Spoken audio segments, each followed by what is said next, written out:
So today we have the pleasure of having Elida, Laski and Angela Boatman talk about, or engage us in a conversation on two very distinct yet very complementary research perspectives on math education interventions.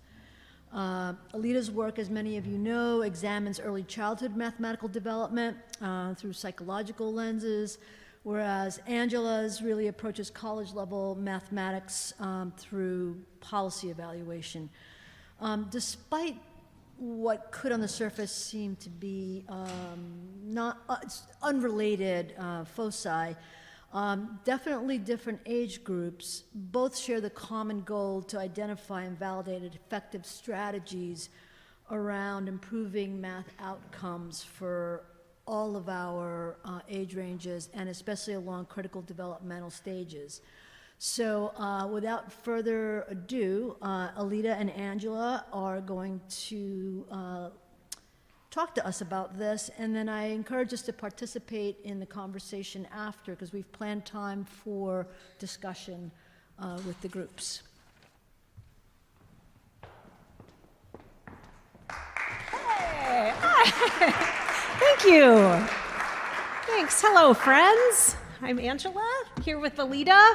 I saw an unnamed faculty colleague right before this, and I said, "Oh, are you coming to the Faculty Research Showcase?" And she said, "I thought it was just a regular faculty meeting." So I apologize to those of you who've been lured here under false pretense. You didn't know what it was that was going to happen today. But we are here to present our work, and a disclaimer, we are just presenting our work. We know there are other faculty members at the Lynch School who study math and study different aspects of math learning, and we're here to just talk about our work, which is, we think, has some really nice parallels despite being young children and adolescents and adults. So we're going to open with just a little bit of motivation. Why math? Why we should care about math? And so we thought we'd start by backward mapping this. We're going to start with sort of some of our older students in schools as well as into college. So I'm going to talk a little bit about the high school to college to career life outcomes, but of course I have a dashed line here because you don't have to go to college to have career and life outcomes. You can go from high school into career and life outcomes. But I'm going to focus a little bit on that pipeline out of high school and into college, just to get us started. So here we have some of the recent 2024, at least the two pictures on the left include the 2024 NAEP data, National Assessment of Educational Progress, and then I have one picture on the right here that shows the 12th grade NAEP, but the most recent year for 12th grade is from 2019, so not quite as recent. What I want to highlight here are just the different sort of benchmarks, proficiency benchmarks, and all these photos or pictures are from math. And we can see across the years here, if you start in the 4th grade, we have around a quarter of students taking the NAEP in the United States are below NAEP basic, and an even larger percent are scoring at the NAEP basic level. We don't see very large numbers in terms of the proficient and advanced level on NAEP when it comes to mathematics in 4th grade. And then those numbers, unfortunately, get even worse when you get to the 8th grade. So I'm seeing a lot of nodding. You know this. You've seen this before. And also, if you look at this over time, it seems that we're not doing much better on the NAEP over time when it comes to math. And if you look at the 12th grade, which I think is the really important piece if you're studying post-secondary education, so these are the students that would be entering college, and we see that a statistically significant difference between the NAEP in 2015 and 2019. But the really, I think, important thing to look at with the 12th grade is just the NAEP. There's only 25% of NAEP students taking the NAEP in 12th grade are proficient or advanced. Low, like really low numbers of American high schoolers. And so what happens then to these 12th graders when they enter college, and this is starting to get into a bit of the work I'm going to talk about later, is that they are then required to have some sort of remediation in math, typically in order to move on to their college math courses. The reason this happens is because almost every college degree in the United States requires at least one math course. So almost every degree, associates and bachelors, requires at least one post-secondary It requires at least one college-level math course. Of course, this has big implications for who studies STEM, right? Because STEM programs require more than just a single math course. But it also has implications for the labor market and for other jobs down the road, things like mathematical fluency required in jobs, or even just general math required for the general workforce. So there's reasons that we think math is important to have some at least basic fluency in, and it is required. There is a math course typically required for almost every post-secondary degree. The numbers of students placed into remedial education in this country are staggering. In the community colleges, it's close to 70% of all students take at least one remedial course. What we're going to talk about today is remedial math. Also, some of my work is around remedial English, which is reading and writing, but we'll talk less about that today, but there are also high numbers of students placed into those courses. And then 40% of four-year students take at least one remedial course. So this is not just a community college issue, and this is coming about from that pipeline. And we see null or negative effects of math remediation on student persistence and degree completion. So after 10 years of studying developmental education, and reading all of that literature and contributing some of it myself, the sort of takeaway is the traditional way that colleges have approached teaching developmental or remedial math is not terribly effective for helping students to get in and succeed in their college-level math course. It doesn't seem to be hurting them, but it doesn't seem to be helping to get into and pass college-level math. And there are big differences in placement and course passing rates by family income and by race. So these are issues that start earlier than college, but those gaps persist and in some cases widen once you get into college. And so what I'll talk about in a little bit is that colleges and some high schools are see this data and are obviously interested and motivated to try different approaches. Some of them are structural, some of them are instructional, but they're trying new things to try to revamp the way that they offer remedial and developmental education. All of what I have just said does not tell us a lot about what happens earlier in the high school pipeline. I'll turn it over to Elida because we are interested in sort of the whole pipeline here today. Right, so these differences that we see that Angela just described in high school emerge even earlier. So we can do this backward mapping and trace it. So already by pre-K, you see big differences, right? And we know that pre-K math differences, individual differences in pre-K math knowledge, predict math achievement at least out through the age of 15. And that the math knowledge at pre-K is an even stronger predictor of later math achievement than, say, reading scores or early pre-K reading or other relevant cognitive factors like executive function, which has gotten so much attention recently, or attention. There's not as strong a predictor as just having those math skills in place by pre-K. We also know that there is big family income differences that exist in children's pre-K knowledge upon school entry and their math knowledge upon school entry that parallel and echo those that we see in high school. And that, like the widening of these differences across high school and into college, you see the same thing. These differences, these gaps get bigger as they go across K to 1 rather than getting attenuated. And besides just the early differences in pre-K knowledge that are predictive, it's even more so that the gains that we can make, that children can make between pre-K and late first grade, that are even more predictive than their early math knowledge upon school entry. We suggest that if we can move the needle in these early grades, if we can impact them, it can have a positive effect later on. But it's also important to note that some of these sort of look at math knowledge more generally, but not all math knowledge or numerical skills are equally predictive. So when we look at global measures, we only get a broad sense of the impact it's having. But if we look at particular skills, and among those, the most predictive are numerical magnitude knowledge, so your understanding, your basic number sense, an understanding of how one number relates to another in terms of its size, its magnitude, and then advanced counting and arithmetic strategies. And this relates to their ability to quickly and easily execute arithmetic. These two skills are most predictive of later learning. Right? So knowing sort of this whole backwards mapping, this trajectory, and what seems to really matter, we both in our work try to change the trajectories and to look at math interventions. So I use this mic. One of the, where I think are going to highlight some of the differences in what our work does, but also where we can learn from each other, is that there are different ways to study this problem, right? It's too loud? No, you can pull both of those and each have one. Just turn it Well, hello. Yes, please. So one approach is to take a very proximal approach where you try to intervene at the level of the child in the kinds of instructional materials that they're using during learning and the way that they're processing the math knowledge as they acquire it.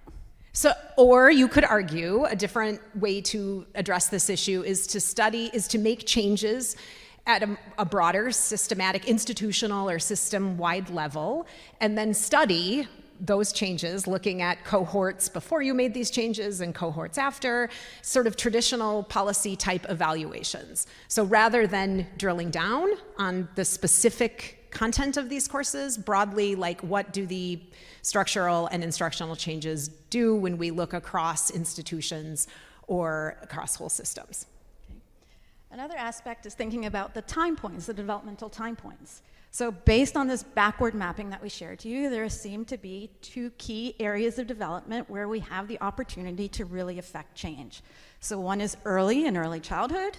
And the other is later high school into college, right? You could argue the later outcomes are more closely linked to the labor market pieces that we might be concerned about. And then the last important thing to consider are the outcomes that you're considering. So you can take a very narrow view and try to look at very specific aspects of numerical knowledge that might be foundational or that are subsumed by more complex skills, and therefore if you can affect those, you might be able to have downstream effects later. Alternatively, you could look at overall achievement levels, things like grades in courses, passing your courses, persistence in college, other like academic related longer term outcomes, again, across wider distributions of students. So if you haven't noticed by now, we each take different approaches, right? So I focus on the proximal approaches in early childhood, looking at very specific narrow aspects of numerical knowledge, where I am going to talk about larger scale policy evaluations across lots of high schools and lots of college students for late teenagers and then full-grown adults. And the outcomes I'm looking at are things like grades and persistence and degree completion. And we will talk at the end about how we have learned a lot from each other's work about sort of how these two things could learn from each other. And we had a really fun time talking about each other's work and learning about how together we provide a more holistic picture of arithmetic or math learning and achievement. If you get nothing out of this, we have already gotten a great deal out of this. So. No, that doesn't fit. Does it? Or maybe it does. No. Yes. Okay. So I'm going to start by talking about some early interventions. And rather than going in depth into any particular intervention that I've worked on, I decided to give you a sort of broad sampling of a range of interventions that I've done in the past and that I'm currently working on, so you can get a sense of sort of the ways that I approach early math interventions. But generally, all of these follow one common thread, or have one common underlying thread, which is an innovation where trying to apply a cognitive alignment framework that was developed by me and Bob Sigler, where the basic premise is if you can align the features of the materials themselves and build in affordances into the materials themselves that children interact with as they're learning math, to the desired learning outcomes, you have to know what your key target is, and the underlying cognitive mechanisms that you think promote that, then you'll have greater, more rapid learning.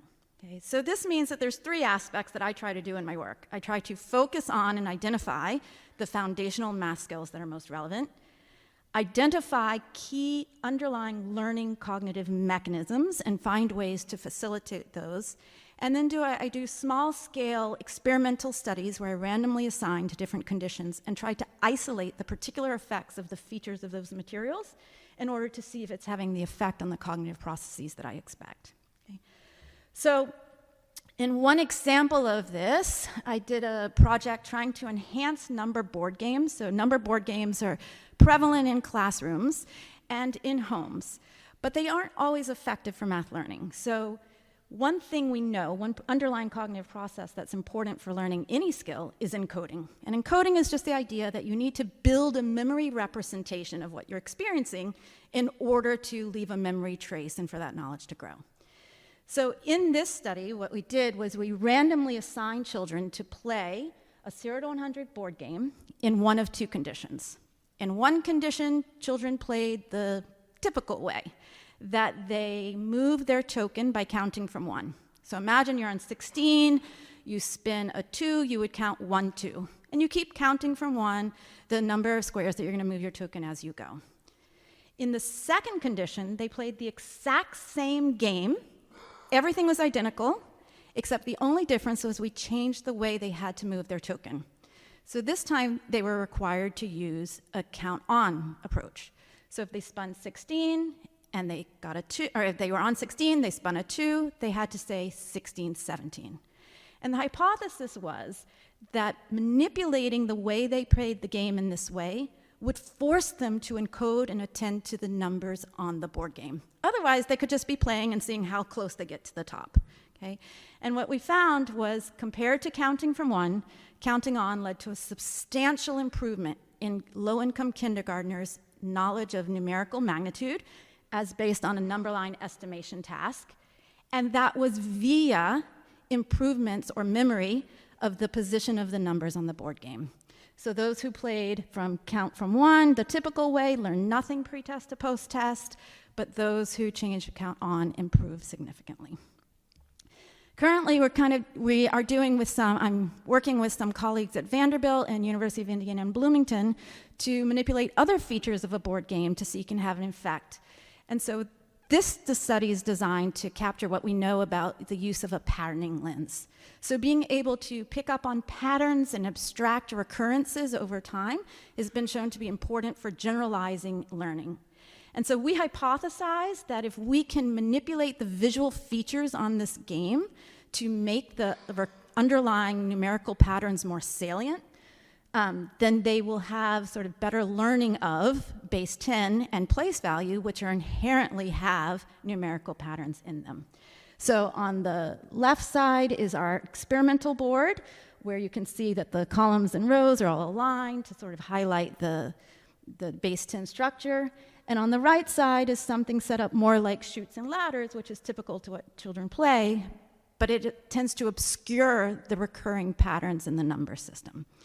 And so we hypothesized that we'll see greater gains in low-income kindergartners base 10 based on playing the experimental game. That's currently in progress, so we'll see.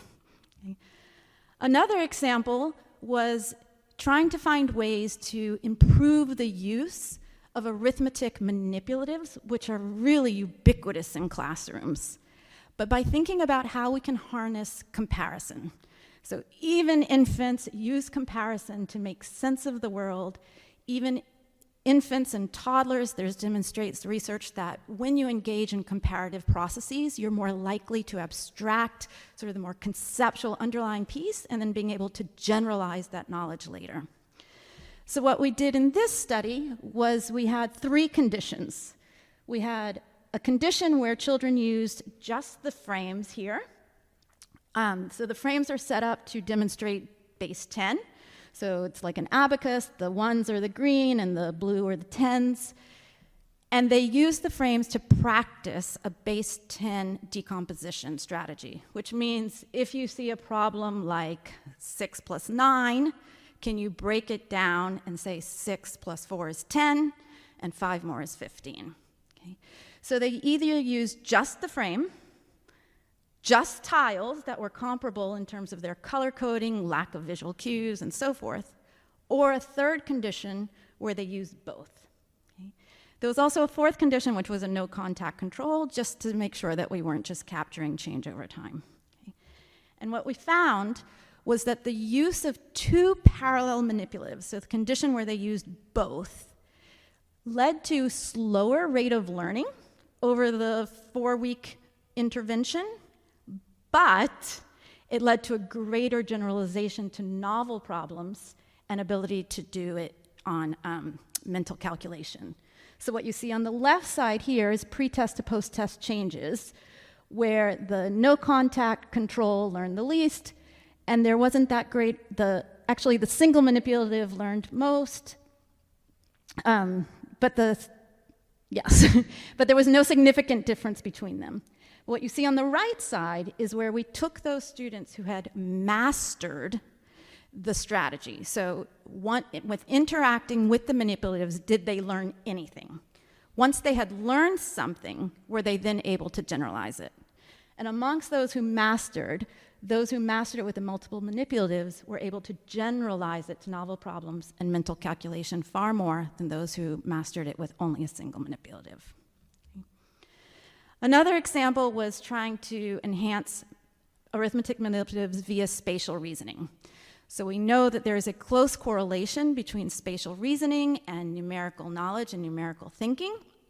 And so the idea is, can we harness that in order to improve and make more effective arithmetic materials? So in this study, we compared irregular arrays, which are very common in terms of the representation that are used in early math workbooks, sets of stars, sets of dots, sets of cars and trucks, compared to linear spatial materials where they were like sticks, where the length provided a cue for the number size. So 10 would be twice as long as 5. Okay? And what we found was a significant advantage for the linear spatial materials compared to the irregular materials. So by grabbing onto and leveraging children's natural spatial reasoning and aligning it to the way they represent numbers on a number line, we were able to make their practice with arithmetic more efficacious. Okay? So the key point here is the amount of error that they produced decreased and the percent accuracy increased. And then we took this and extended it to first graders and really wanting to see with Marina the effect that it would have whether the different kinds of spatial cues made a difference. So here we were looking at comparing spatial continuous cues to spatial discrete, where there were now countable objects, to a completely non-spatial condition. Okay? And what we found that there was a significant advantage, again, with older children, first graders now rather than kindergartners, but a significant advantage in arithmetic, greater improvement in arithmetic, specifically their fluency, their ability to quickly recall sums within 10 when they used the spatial materials. But there was no difference between the two different kinds of spatial materials. So they didn't need the discrete units to sort of bootstrap onto the natural counting. There was no difference between them two. Okay? And so now what we're doing, Marina and I, is taking these lessons that we learned and seeing if we can use them to impact learning in homes. So another thing that we know is that the way that children engage and the frequency with which they engage in math activities with their parents in the home also has an impact on math learning. So we've designed and spent the whole fall developing and designing math games that have these spatial cues, and we'll be randomly assigning parent-child dyads to play with games with spatial cues versus games that are commercially available, but most tend not to have any spatial cues, rather discrete countable objects, and to see if this has an impact on the ways that parents support their children's early math and arithmetic. In particular, the ways that they talk about the relations between numbers. Which number is bigger, which one's smaller? How do the sizes of the addends compare to the sum, and so forth.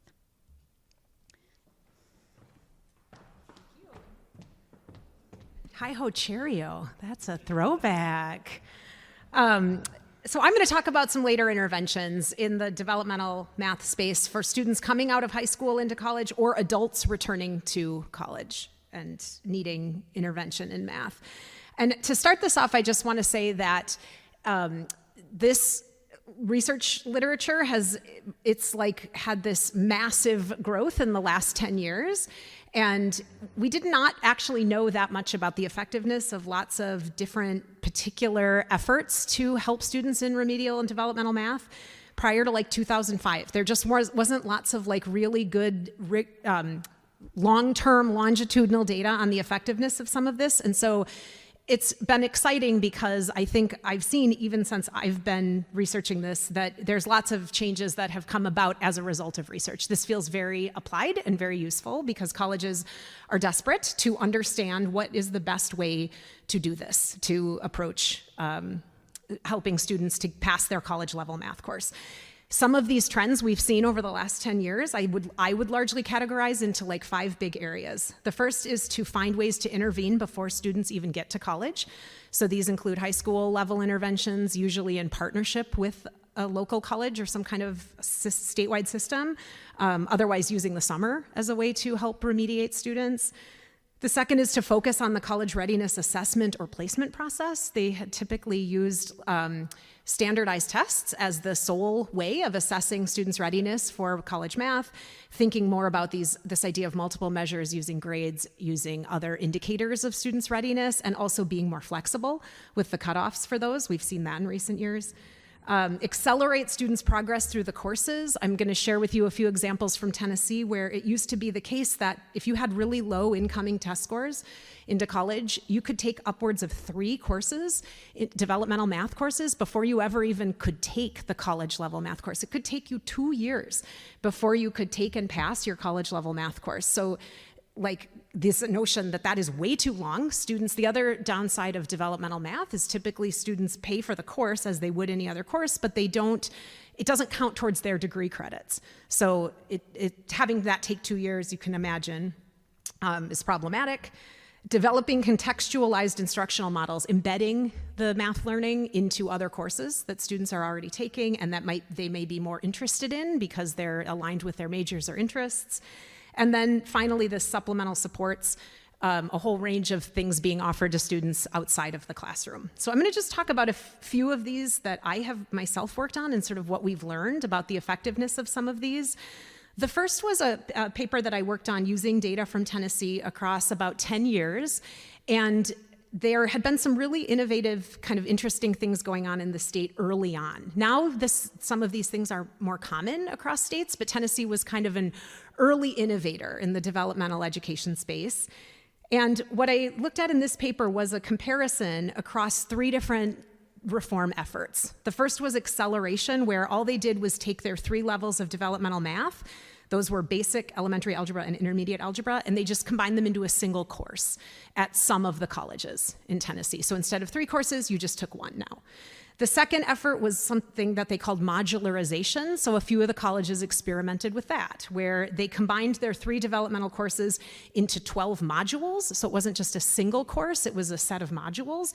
You only had to take the modules that the assessment indicated you needed. So that was a little bit more personalized and designed to be a little bit more targeted.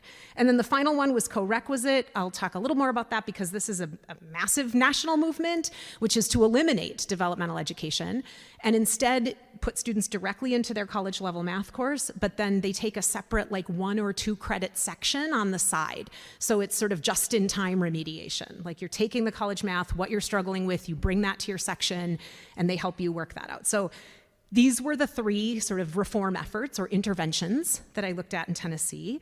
And I used some analytic methods that looked at within institutions and across institutions in the state. So I had the community colleges and the 4-year colleges that did not redesign their programs compared to the ones that did. And then I had pre and post the years that students were enrolling in colleges. And then I also had the cutoff scores that students were being placed into these courses with.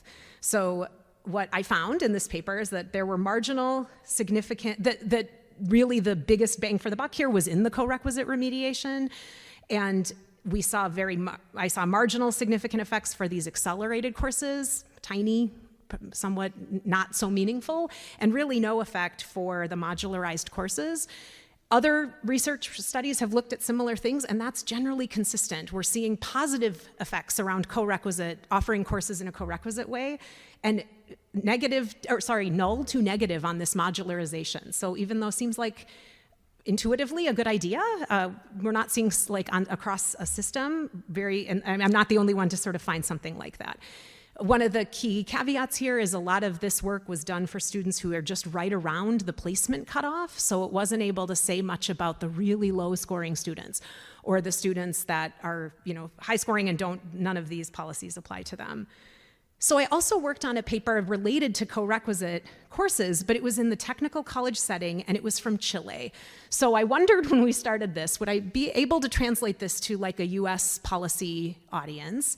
What was a really, I think, important feature of the Chilean system is that in their first year in the system that we were studying, students in the same major take all of the same classes. So unlike in the US, where we're all taking a range of courses, everyone's taking the same classes, and the only difference here is that students who scored below a 70 on this placement test in math were required to take a supplemental section. So they added 2 credits to their course load, but otherwise everything else everyone was taking was the same, which is a neat feature sometimes of studying another system, because in the US we have so much heterogeneity in higher ed. And what we found there, this was a sample of nearly 55,000 students, and we found that co-requisite math did improve students' grades in their college level math course, marginally decreased their likelihood of withdrawing during the first semester, but generally positive effects on their grades in their college math, which is an outcome that I sort of consistently look at and study. And so this was kind of a neat contribution to this sort of building up literature around co-requisite courses, specifically in a technical college setting. And then another way that colleges are sort of handling some of this developmental education needs is they are relying heavily on technology. So they're flipping the classroom in some ways. They're using computer-based technology. Prior to AI, which is, we'll talk about in just a minute, which is like becoming more popular, it was things like Pearson's My Math Lab and other kind of software systems that were adaptive in nature. Students would take a test, they could see what the questions they got wrong, and then the computer gives them questions to practice the skill that they get wrong. And the argument here was that this would be better for students because the instructor can't know all of this while they're standing up in front of the room, that this would help. So I looked at, in Tennessee, the switch, and other states have done this as well, a switch from in the developmental math, from the instructor standing up in front of the room in a traditional math course to relying almost entirely on the instruction to be delivered from the computer. And this was called in Tennessee the Emporium model. And it actually, and again, this work I think contributed to some other research in other state contexts that showed something similar, lower pass rates in college level math when you lean only on the computer-based technology and the instructor has very limited role in the student's learning trajectory, and those were largely driven by students 22 years and younger compared to other students. Part of this project, we did lots of classroom observations, faculty, staff, and student focus groups. You could see in the classroom observations the ease at which you could get distracted when you just have your computer and you are asked to work at your own pace and you can use your computer to do anything you want. And so we see some levels of distraction, but what was interesting is that both students and faculty, largely students, reported really liking this model more. They felt like they had more independence. They felt this increased their access to material. Of course, right? Martin's laughing. Of course they did. But they also did talk about how they liked that the instructor wasn't so intimidating. The instructor was more like someone that was in the room with them to help them. They weren't as scary as they were standing up in front of the room. So there was a mismatch. You did not see it in the quantitative data that they were doing any better. In fact, they seemed to be doing worse, but they liked it more. So what do you do with that? And then finally, the last thing I just want to talk about was a long-term project that we did in Tennessee, which was an evaluation of a project called Tennessee Sales. And this is where the Tennessee colleges worked with the high schools across the state to offer the developmental math course in the senior year of high school. So this is an effort to try to move it earlier, get it out of the colleges and into the high schools. These are some pictures of what that looks like. The students are largely on computers. This is an Emporium type model. The instructor is here, but just helping one-on-one, not the typical sort of instructor up in front at the front of the room. We didn't see any effects on high school completion or college enrollment, but maybe we wouldn't expect to from offering a developmental math course in the senior year of high school. But we did see that the likelihood that students ended up taking remedial math in college went way down, because yeah, they got it out of the way in high school. That's great. Like they didn't have to take it there. That they took and college level math went up, even that they passed college level math went up, and they earned a few more credits in their first year of college. So that looks generally positive about moving it to the high school. And we saw the strongest improvement for the lowest scoring students. The improvements were largely driven by women. That's somewhat common in some of this literature because there are more women enrolling in college than men. But we also, this was all before Tennessee undertook a whole bunch of other reforms. So they also moved, this was all before that happened. They then moved to doing co-requisite remediation across the entire state. And when we studied those years, these effects largely disappear, which would suggest that the barrier here for the co-requisite it helps more students more than does this sort of move to the senior year of high school. But what was really cool, which I think leads back to Elida and our discussion together, is that so rarely in this research, in this policy evaluation research, do we actually look at student learning. We're just looking at grades, and you could say that grades are a proxy for learning, but many of us could critique that assumption. And so we're looking at like grades and enrollment patterns. We aren't actually looking at if students learned math as a result of the course, as like do they know more math at the end than they did at the beginning? So what we did in this study was we re-administered the ACT to about 16,000 seniors. They take the ACT in their junior year in Tennessee. And in 119 schools in Tennessee, we had the partnership of the principal and the teachers to re-administer the ACT. About 11,000 students took the test. And we gave basically the same, ACT scaled it down just a little bit for us, but we were able to then have a pre and post test, which is unusual in higher ed. We don't often have a pre and post test. And we find that using this regression discontinuity design, there's the vertical line is the cutoff for placement into these remedial math courses. There was really no evidence that students had more math learning at the end of the sales course than they did at the beginning, even though they were going on to college level math at slightly higher rates and all of those things. But the math content wasn't driving that, which would suggest that these are structural barriers largely, that these are not interventions that are actually maybe addressing the question about math learning to some of what Elida studies, which is like, what's the underlying metrics and measures of learning here? So it did shift remediation from college to high school, but there was limited evidence on student learning. Of the additional students who were able to take college level math because of this program, only about half of them passed the college level math course. So still somewhat low rates of completion. So I just want to end by saying one thing about what I have learned about sort of some of these post-secondary math interventions. There's still a lot we don't know in this area. We don't have a lot of great sort of longitudinal quantitative data around student English language learners, specifically as a subgroup of students, many of whom need developmental courses in college. Students with disabilities coming out of high school with IEPs and other documented disabilities that colleges have a whole range of how they handle that. So we don't have like a good sense of that on a large scale. And then also still students with the lowest high school grades and test scores. We have more to learn there about how some of these interventions affect those groups specifically. And as a segue into how we're gonna finish here, we also don't know a lot about the teaching and learning process in colleges. We mostly just study the structural course, some of maybe the content or the modules a bit, but this question of like, what concepts are getting in your way, we don't typically do, at least not in this developmental space I work in a really deep way. We mostly are just looking at grades and persistence.